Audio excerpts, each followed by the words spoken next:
Halo teman-teman, welcome to Sunpot Inspired by Stories. Jadi di San Agustin Podcast pada hari ini di tengah-tengah kita sudah ada tamu pertama kita, Romo Rektor Universitas Katolik Santo Agustinus Hippo. Selamat datang Romo Robini. Terima kasih atas diundangnya untuk podcast.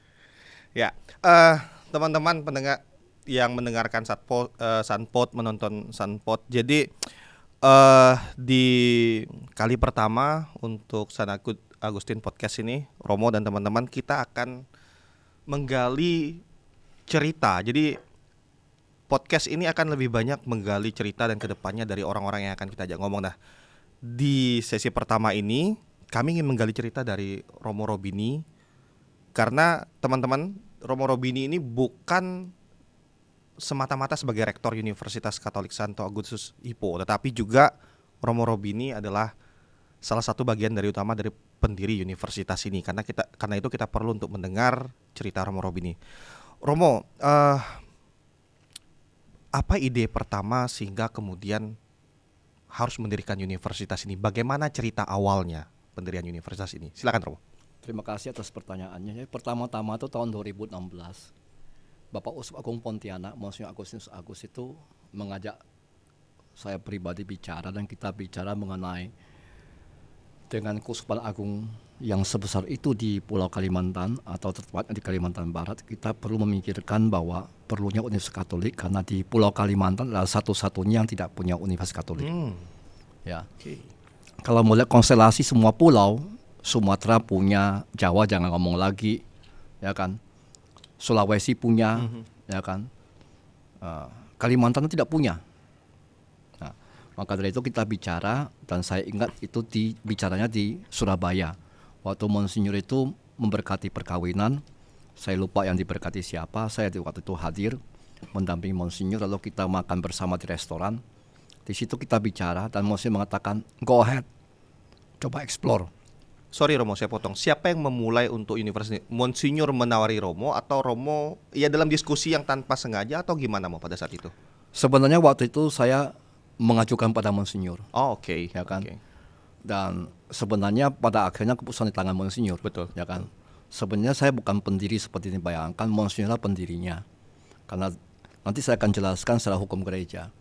Nah, dari situ Monsinyur mengatakan silakan, lalu kita membentuk tim 9 sebenarnya. Jadi yang mentugaskan Dominikan untuk memikirkan itu. Lalu kita memulai bicara beberapa orang. Saya sebutkan misalnya Pak Florus, Pak Albert Rufinus, Pak Bunau, Pak Clarisada, Pak Adrianus pasti. Lalu waktu itu ada Pak Makarius Sintong, Pak Tan Chun Hua, saya, dan juga Romo Nantes. Sebagai superior waktu itu. Kita deliberasi, diskusi mengenai hal ini, dan keputusannya adalah kita mengadakan survei dulu. Oh, oke. Dari hasil survei kita mengerti keinginan daripada regio ini. Dan salah satu juga latar belakangnya adalah supaya teman-teman tahu bahwa populasi terbanyak umat Katolik setelah NTT atau Flores adalah Kalimantan Barat, terutama Sanggau. Sanggau ya. Ini unik nih. Tapi yang kedua adalah Landak. Ya kan? Okay. Nah, waktu itu Pak Adrianus mengatakan bahwa dia sudah mendirikan STKIP. Mengapa tidak ambil alih STKIP? Beliau bersedia menyumbangkan semuanya tanpa satu sen pun. Jadi ini hibah murni. Jasa Pak Adrianus sebagai ketua yayasan luar biasa, karena dia menghibahkan semua termasuk tanah yang sekarang menjadi daerah kampus utama, dan juga 3 rumah waktu itu. 3 rumah awal yang digunakan untuk mensupport STKIP pada saat itu, Mo, ya? Ya, waktu itu. Dan apa yang dia punyai semuanya termasuk cash di dalamnya, semua diberikan kepada kita. Sorry Mo, saya awam nih. Bagi saya, kalau saya boleh berpikiran negatif, apa mungkin ada orang yang mau memberikan total seperti itu? Pak Adrianus itu, mohon maaf saya buka, Pak Adrianus kan mantan seminaris. Dia bukan orang baru dalam gereja, dan dia sangat dekat dengan gereja. Dan dia mengatakan itu, lalu kita survei, setelah survei kita ke Filipina 3 kali. bertemu dengan Dewan Provinsial untuk membicarakan itu, survei. Dan Monsignor ikut pada pertemuan terakhir untuk mengetuk palu. Setelah itu kita ketemu Pak Cornelis sebagai pembina utama, dan Pak Cornelis dengan senang hati melimpahkan itu kepada kita semua. Pembina utama yang dimaksud adalah pembina Yayasan Anak Bersatu ya, Mo ya? Oke, Itu Pak Cornelis. Beliau menandatangani dan semua anggota yayasan juga menandatangani. Akhirnya diadakan pertemuan di Mercure Hotel. Hotel Mercure, kita berkumpul, lalu mereka memberikan sinyal dengan menandatangani dokumen pelimpahan atau hibah yayasan kepada pihak kita. Tapi sebelumnya Pak Adrianus sudah memberikan satu surat resmi kepada Dominikan bahwa ini dihibahkan pada Dominikan. Jadi pertama-tama STKIP itu diarahkan pada Dominikan dulu. Itu sudah 3 tahun yang lalu sebelum pertemuan itu. Dia sudah meminta saya untuk ngambil alih. Akhirnya saya minta dia menulis surat itu, dan surat itu diberikan sebelum terbentuknya tim 9 sebenarnya. Oke, jadi sebelum 9 orang itu berkumpul, surat itu sudah diberikan duluan kepada Dominikan oleh Pak Adri. Ya, itu Desember 2016. Sorry Mo, apakah itu salah satu alasan kemudian kenapa Romo bertemu Monsignor Agus untuk mendirikan universitas? Salah satunya itu, dan kita menghibahkan kembali kepada Kuskupan. Oke. Dan itu ada dalam akta notaris. Jadi suratnya Pak Adrianus itu sebagai dasar kepada Dominikan, kepada provinsial waktu itu, suratnya pada saya sebagai historis, dan Dominikan menghibahkan kepada Kuskupan. Karena Dominikan merasa bahwa itu terlalu besar untuk Dominikan. Oke. Mo, satu pertanyaan kecil saya. Mengapa mendirikan universitas, Mo? Sorry ya. Di Kalbar ini sudah banyak perguruan tinggi, sudah banyak juga. Dan pada saat itu kan Dominikan, dan sampai sekarang setahu saya jumlahnya belum banyak, Mo ya. Kenapa nggak mensupport saja salah satu perguruan tinggi? Kenapa harus mendirikan perguruan tinggi? Kita sudah pernah berbicara dengan beberapa pihak, saya nggak perlu sebutkan. Oke. Tetapi rupanya proposal ini tidak diterima. Ya, bukti ada, semua masih hidup. Jadi sebenarnya kita bicara, tapi bukan tidak ditanggapi, mungkin mereka merasa tidak oportun. Oke. Akhirnya kita ngambil sikap bahwa oke, kalau gitu kita jadikan. Lagi pula kalau melihat konstelasi seperti saya katakan secara geografis kegerejaan, Kalimantan Barat kan nomor 2 populasi umat Katolik setelah Flores. Dan nomor 2 di Kalimantan Barat itu adalah Ngabang. Nomor 1 Sanggau. Kenapa tidak Sanggau? Ya karena uskup yang saya ajak bicara uskup Pontianak. Dan Sanggau dengan Ngabang kan dekat. Oke. Nah, ini Mo. Sekarang kita dapat gambaran nih, gambaran kecil. Saya tahu sejarah tentang pendirian universitas ini sebenarnya sejarah yang panjang ya, dan banyak orang juga terlibat dalam Romo berdiskusi. Entah ada yang Romo sebutkan atau tidak Romo sebutkan ya. Satu pertanyaan yang banyak muncul bukan hanya di kepala saya pada saat itu, tetapi juga di benak banyak orang.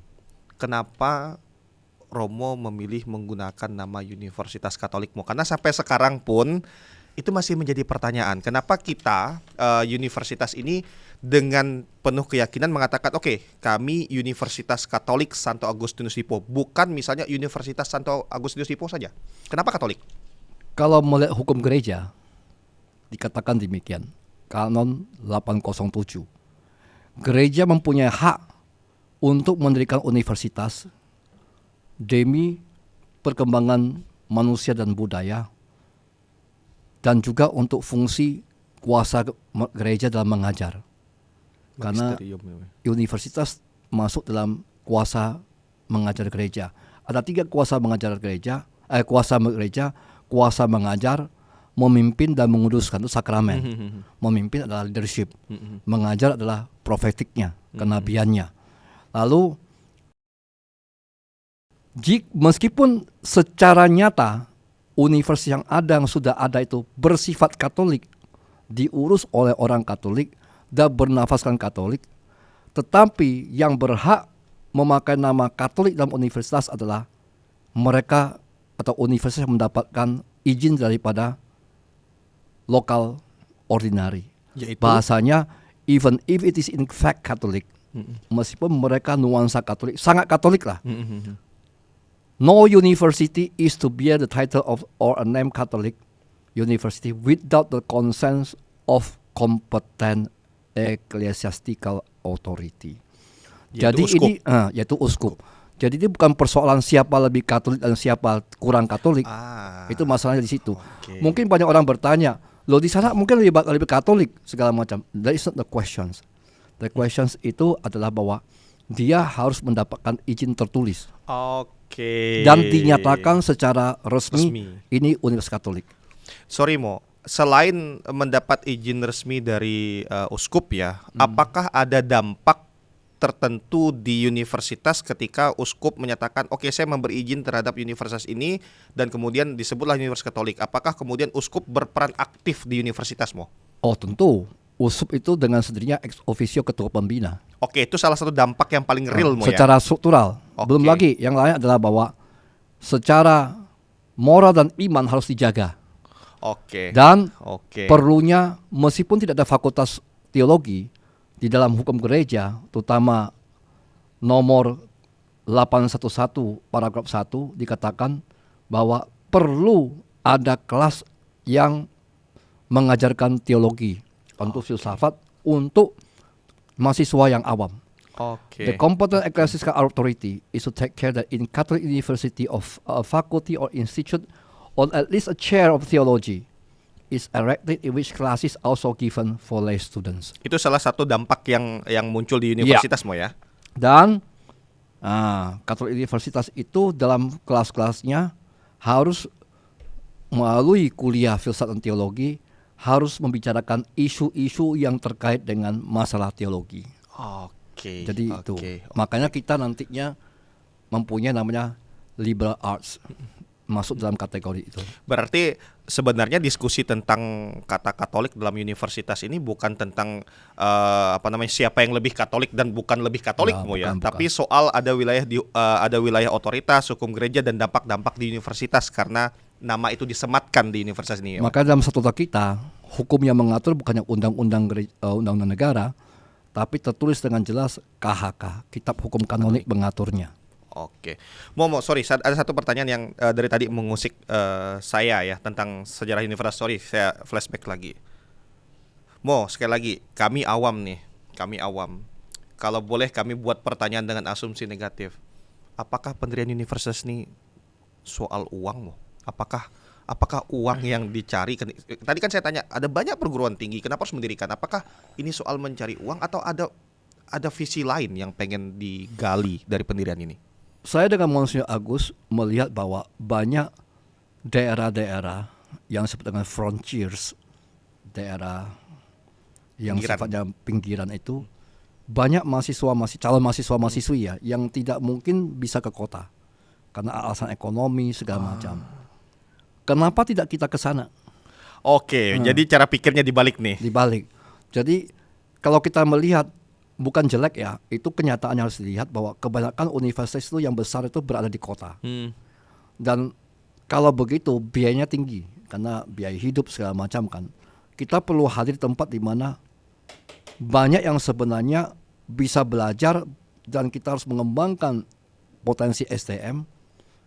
Kenapa tidak kita ke sana dengan biaya yang murah? Oke.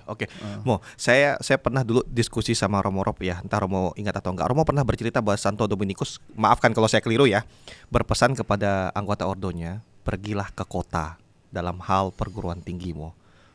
Apakah dengan Romo mendirikan perguruan tinggi di daerah itu berbeda dengan apa yang diminta oleh pendiri Ordo Romo, Mo? Ya memang perintah Dominikus adalah kepada Dominikus adalah pergilah ke kota, berkhotbahlah di sana, dirikanlah biara dan rekrutlah panggilan. Itu adalah perintah ketika sebelum dia meninggal. Masalahnya, Ngabang juga bukan kota kecil. Kedua, pengalaman dari Dominikan adalah ketika mereka ke Bologna waktu awal pendirian tahun 1200-an dan ke Universitas Paris, mereka bukan hanya ke kota, mereka menciptakan kota sebenarnya. Artinya yang Romo lakukan bukan hal baru sebenarnya kan? Bukan. Dari tradisi Dominikan sudah dilakukan juga di banyak tempat sebenarnya, Mo ya. Sama saja ketika mereka mengadakan penginjilan ke Meksiko, ke Latin Amerika, di Acapulco, dan ke tempat di mana yang disebut New Mexico. Meksiko. Sekarang Meksiko dan beberapa daerah Latin Amerika, itu kan belum ada apa-apa. Tapi mereka membangun kota di sana, termasuk di Filipina. Ya kan, mereka mendirikan kota dan mendirikan UST. Sebenarnya itu bukan soal hanya harus ke kota, tapi bagaimana memikirkan bahwa sesuatu daerah menjadi kota. Oke. ya kan? Dan dengan adanya universitas, semua orang akan datang. Itu menjadi kota kan Kotanya sebenarnya. diciptakan semua ya. Social engineering Iya, sebenarnya. iya. Oke, Romo, terima kasih Romo. Jadi teman-teman, sekali lagi ada banyak pertanyaan tentang bagaimana visi di balik pendirian universitas ini. Nah, salah satu juga yang pertanyaan yang sering muncul ya, mengapa saat ini universitas ini berdiri? Kenapa enggak 10 tahun lagi mungkin, Romo? 20 tahun lagi? Kenapa harus Secara saat rohani, saya mengatakan ini sudah waktunya Tuhan. Secara rohani, Oke. tentu jawabannya nggak puas. Oke. Tapi bagi saya jelas, ya kan? Karena kita sebagai orang beriman, makanya tadi saya katakan ini bukan soal uang, soal bagaimana membantu perkembangan sebuah regio. Jadi kalau soal uang, kota jauh lebih besar daripada itu, ya kan? Ya, minta maaf, ya kan? Nah, tetapi bagaimana membangkang? Kalau soal uang, tetapi soal God's time, waktunya Tuhan sudah tiba, itu secara rohani kita terima. Yang kedua, secara manusiawi, kita punya uskup yang cukup berani. Kita harus akui lah, Monsignor Agus itu sungguh-sungguh punya visi dan leadershipnya kuat. Dia mau dengan determination mendirikan itu satu hal penting. Karena melihat hukum gereja mengatakan tidak ada yang namanya Universitas Katolik tanpa izin kompeten superior. Beliaulah orangnya. Dan dia mau. Itu sesuatu yang luar biasa. Dan full support juga mau ya? Full support. Yang kedua adalah, kalau melihat perkembangan Kalimantan Barat, kita akan melihat bahwa tidak lama lagi IKN akan berpindah ke Kalimantan. Oke. Meskipun jauh ya. Oke. Tapi kita harus melihat supply chain, penyangga-penyangganya mau tidak mau dari Kalimantan. Kalimantan Barat maksud Romo? Bukannya Kalimantan Barat. Oh ya, seluruh provinsi itu mau ya? Oke, Seluruh oke. Kalimantan menyediakan waktu SDM, menyediakan pergerakan material, ya kan?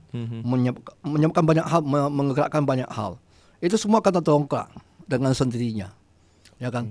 Kalau kita tidak menyiapkan SDM ini, ya kan, maka kita akan melihat bahwa yang terjadi adalah semua dari luar. Oke. Dan kita tidak mendapatkan apa-apa. Oke. Ya kan? Kita harus mengakui supply chain harus diciptakan. Ya kan? Kedua adalah bahwa penyangga yang paling dekat dari IKN adalah Kalimantan sendiri. Ya kan?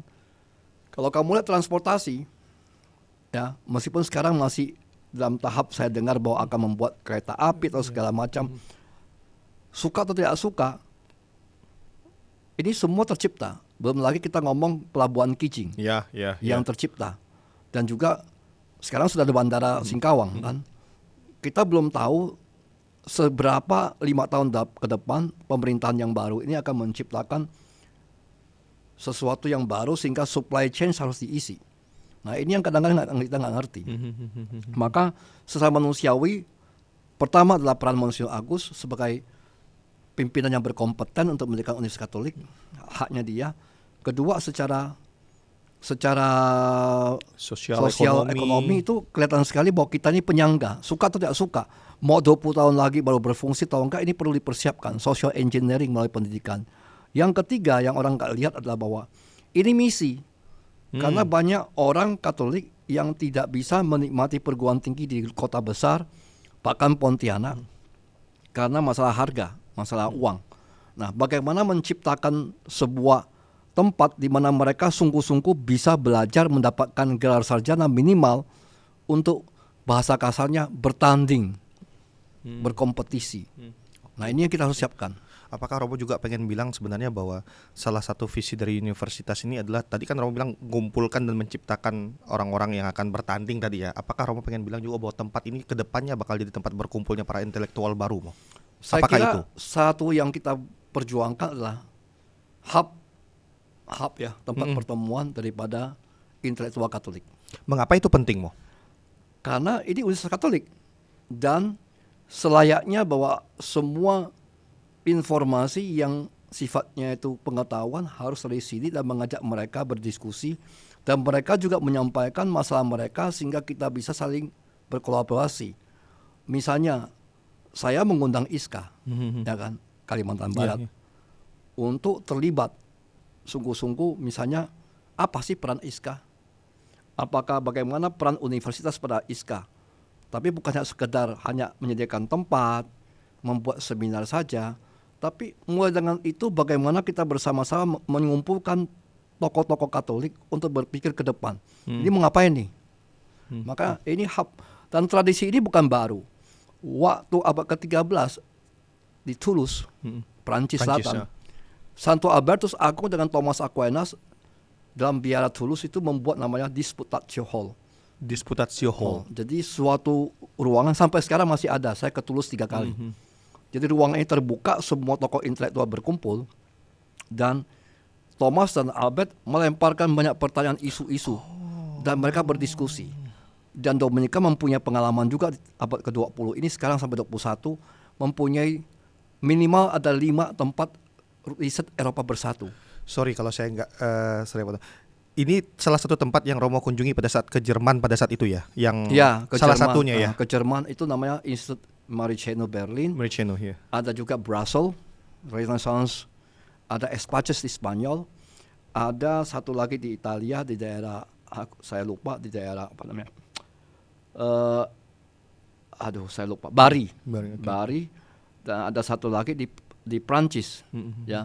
Mereka, nah yang paling menarik misalnya Brussels, misalnya Renaissance University didirikan tepat di pusat sentrum Eropa Bersatu. Mereka menawarkan program di mana semua tokoh politik Uni Eropa dan menyiapkan program, mereka kumpul diskusi. Jadi latar belakangnya berbeda segala macam dikumpulkan di situ dan berdiskusi di situ Mo ya. Ya, dan mereka punya perpustakaan besar. Nah, cita-cita kita kan mempunyai perpustakaan, dan sebenarnya kita sudah punya cukup. Jadi kita pastor aja kalau dikumpulkan ada perpustakaan untuk membahas isu perkembangan, itu sudah cukup untuk membuat itu. Nah, itu sebenarnya yang kita harapkan ini menjadi hub daripada berkumpulnya intelektual Katolik. Sebenarnya pertama-tama ISKA harus kerjasama dengan kita. Ya kan, saya tahu ketuanya dapat ada yang sendiri, saya nggak tahu apakah masih. Itu harus benar-benar memikirkan bagaimana mengumpulkan tokoh Katolik di situ, termasuk bagaimana memapping perkembangan Kalimantan, menyiapkan orang kita, dan efek sosial politis.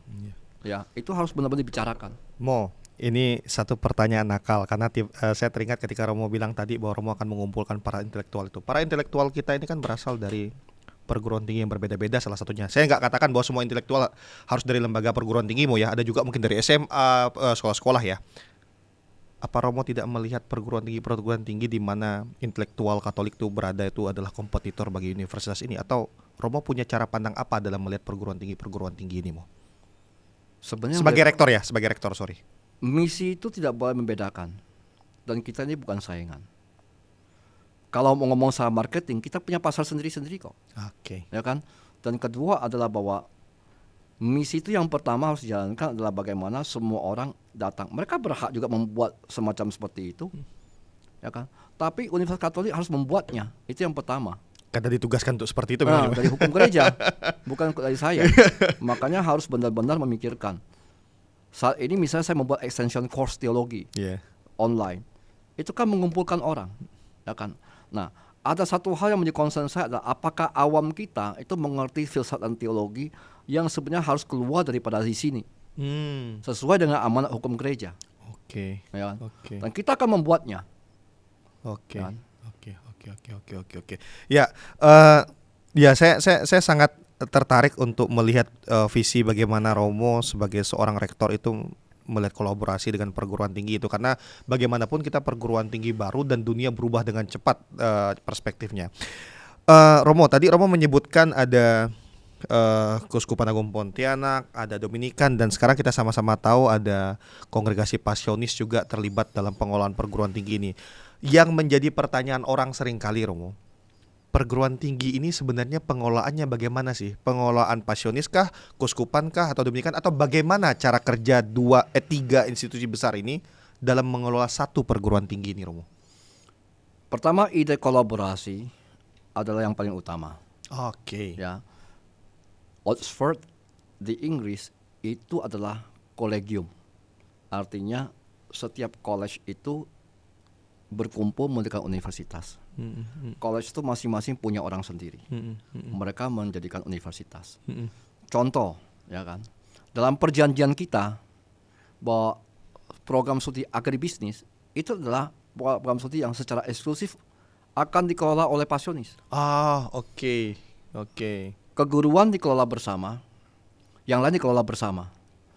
Dan sebenarnya dalam perjanjian sudah jelas bahwa Bapak Uskup menugaskan manajemen utama adalah Dominikan, karena pengalaman yang Bapak Uskup lihat mengenai Dominikan. Tapi bukan berarti pasionis tidak ikut. Pasionis juga ikut. Kamu tahu sendiri dari sini ada pasionis yang menjadi dosen, menjadi pimpinan juga. Mereka pimpinan sebenarnya. Jadi tidak hanya eksklusif. Idenya sederhana. Siapapun juga yang mendirikan universitas secara eksklusif hanya kelompok tertentu, dia nggak akan berkembang. Karena talenta terbaik dari semua pihak. Ya, jadi kalau kamu ingin eksklusif, kamu akan berhasil. Kolaborasi itu pintu. Kolaborasi adalah yang paling terbaik. Di sini ada Pastor Projo, ada Pastor Kei sebagai sekjen. Oh iya, oke. Pastor Chen sebagai wakil rektor 2. Akan Pastor Apo sebagai asisten rektor. Kepala kantornya Romo itu. Kepala kantor itu. Romo Nores sebagai wakil ketua yayasan dan yang lainnya juga. Jadi sebenarnya tidak pernah Dominikan menguasai, mendominasi. Tapi kolaborasi. Justru Dominikan mau mereka terlibat sekaligus kan berkembang bersama. Ide yang paling salah adalah eksklusif. Karena you cannot get a best talent from within yourself. But by opening to others, you get the best that you can get. Dan saya kira bukan hanya imam ya, para suster juga terlibat dalam karya ini juga. Ada suster pasionis, suster Dominikan. Iya. Jadi sebenarnya nggak ada masalah. Suster Agustinian sekarang. Agustinian, oh iya betul, suster Agustinian juga terlibat. Apakah ada kemungkinan bahwa kedepannya itu ada kongregasi yang mungkin akan terlibat ketika karya ini menjadi besar? Apakah possible hal seperti itu? Sangat possible. Sekarang kita negosiasi dengan Recollectos. OAR itu mempunyai universitas besar di Filipina. Kita perlu network mereka, bagaimana mereka berkontribusi. Jadi sebenarnya ini bukan soal Dominikan. Perjanjian iya manajemen utama, tapi tidak berarti bahwa kami segalanya. Ya kan? Yang penting perjanjiannya jelas dan kita kopemilik dalam ini. Dominikan dan Kuspat adalah kopemilik. Jadi pemilik bersama sesuai dengan perjanjian. Dan bagaimana Dominikan memainkan peranan untuk mengambil semua. Salah satu testimoni kesaksian orang pada waktu pengkurusan Dominikus, dia kesaksiannya bertulis demikian. Dominikus adalah imam yang sangat mencintai para imam. Itu artinya dia nggak pernah mengatakan ini Dominikan, ini bukan Dominikan. Dia mencintai imam. Artinya dia merangkul semua. Menurut saya adalah masa depan adalah merangkul semua. Dan kita nggak bagi-bagi kok. Ini college punya kamu, ini college punya kamu kok. Dan pasti dengan prinsip subsidiaritas dan federasi seperti itu, bahasa saya federasi. Akan berkembang lebih cepat. Karena tanggung jawab dia, ya kan. Sekaligus ujian terhadap dia, ya kan. You berani take that college, you have to prepare your manpower, prepare the human resources, financial resources. Lalu kamu harus prepare juga bagaimana manajemennya. Dengan begitu akan sangat-sangat berkembang. Misalnya sistem informasi saya tawarkan pada Recollectos. Mereka mampu. Mereka punya San Sebastian College di Manila. Mereka punya pengalaman lebih banyak juga, Mo ya. Kenapa tidak? Ngerti nggak? Mo, tadi Romo bilang bahwa dalam kesepakatan Dominikan menjadi pengelola dan kopemilik terhadap universitas nih, Mo ya. Pengalaman macam ini pertanyaan bodoh walaupun saya tahu jawabannya. Tapi orang-orang mungkin perlu tahu pengalaman apa yang dimiliki Dominikan sehingga bisa mengolah sebuah perguruan tinggi, Mo. Ini pertanyaan bodoh tapi harus saya tanyakan supaya orang tahu siapa Dominikan dalam hal perguruan tinggi dan pendidikan, Mo. Kamu boleh lihat di semua konstitusinya ordo religius. Selalu hidup intelektual jatuh pada formasi. Tapi Dominikan hidup intelektual adalah pilarnya. Dominikan didirikan untuk melawan bidah Albigensian. Konteks historisnya, Mo ya. Konteks. Dan Dominikus meminta imam harus studi. Dan karya intelektual adalah salah satu karya Dominikan loh ya. Bukan demi menunjang studi. Tidak, itu beda. Formasi pendidikan calon imam pasti ada studinya. Itu dianggap institutional study. Kalau hidup intelektual itu tidak ada hubungan dengan itu. Itu adalah menjadi Dominikan. Sehingga pusat riset dan pusat universitas selalu ada pada Dominikan dalam tradisi. Ya. Bahkan itu menjadi dalam konstitusi saya mengatakan menulis buku, mengajar di universitas adalah bagian dari pewartaan. Wow. Jadi bukan karya. Itu bukan karya. So that is in your blood. Ya, itu genetik. Buktinya sekolah kitab suci terbaik di dunia apa? Ecole Biblique di mana? Punya Dominikan. Jerusalem Bible yang kamu baca itu adalah hasil karya Dominikan. Pusat studi Islam yang dipunyai oleh ordo religius sedunia yang terbaik di mana? Di Mesir. Saya sendiri adalah anggota komisaris di Mesir. Institut Dominican Etudes Orientales punya Prancis. Itu Dominikan juga punya Dominikan. Dan Al-Azhar banyak mencari Dominikan di situ supaya tahu aja, ya kan. Nah maka dari situ bahkan Master Jenderal saya yang sebelum ini mengatakan intellectual tradition and ministry are the ministry of the Dominican. Jadi ini bukan main-main. Dan sejarahnya sangat panjang sekali. Dan di Filipina kita punya 8 universitas loh ya. 8. Salah satu yang paling besar University of Santo Tomas. Berapa abad itu saya lupa. Didikan 1611. 1611. Wow, 400 saya sendiri tahun. mengajar di sana. Oh ya, Romo salah satu dosen di sana, Mo ya. Romo, tadi kita bicara dan melihat, berarti ini universitas ini adalah, bolehkah saya sebut bahwa ini adalah salah satu karya pertama Dominikan untuk Indonesia yang perguruan tinggi? Sebenarnya ada di Surabaya, diminta oleh USUP Surabaya di UKDC, Universitas Katolik Dharma Candika.